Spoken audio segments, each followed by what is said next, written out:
দেখুন, অর্থ তো আপনি ভালোই রোজগার করছেন, কিন্তু কথা হচ্ছে টাকা কোনো মতেই আপনি কিন্তু সেভিংস করতে পারছেন না, জমাতে পারছেন না। মাথায় হাত পড়ে যাচ্ছে মাঝে মাঝে, এত ইনকাম করছি তাও কোনোভাবে সেভিংস হচ্ছে না। পরিস্থিতি এমন দিকে চলে যাচ্ছে, মনে হচ্ছে আর সেভিংস হবে না, আপনি আর কোনোভাবেই টাকা সঞ্চয় করতে পারবেন না। এর মূল কারণ হচ্ছে শুক্র গ্রহ। শুক্র আপনার লাক্সারিতে খরচা করিয়ে দেয়, কারণ শুক্র বিলাসিতার কারক, আর এই বিলাসিতা করতে গিয়ে দেখা যাচ্ছে আপনি সেভিংস করতে পারছেনই না। এরকম ক্ষেত্রে আপনাদের শনিবার দিনকে একটি ছোট্ট উপায় করতে হবে। কি করবেন? দেখুন, একটি রুমালের সাইজে কালো কাপড় নিয়ে নিন। এর মধ্যে 6টি আমন্ড বাদাম, এক মুঠো গোটা মাসকলাই আপনারা দিয়ে একটি পুটলি তৈরি করে নেবেন।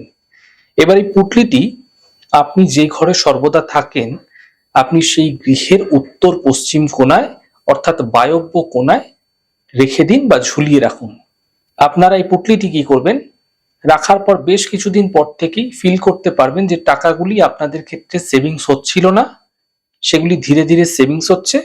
তবে মাথায় রাখবেন, শনিবার দিন মাসকলাইয়ের ডাল এবং কালো কাপড়টা কিন্তু কিনবেন না, তার আগে আপনারা যে কোনো দিন কিনে রাখতে পারেন।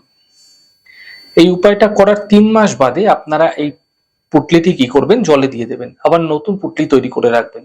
এই প্রক্রিয়া ক্রমাগত যদি করে যাচ্ছেন, সেভিংস যে হচ্ছে নিজেরাই সেটা কিন্তু দেখতে পাবেন।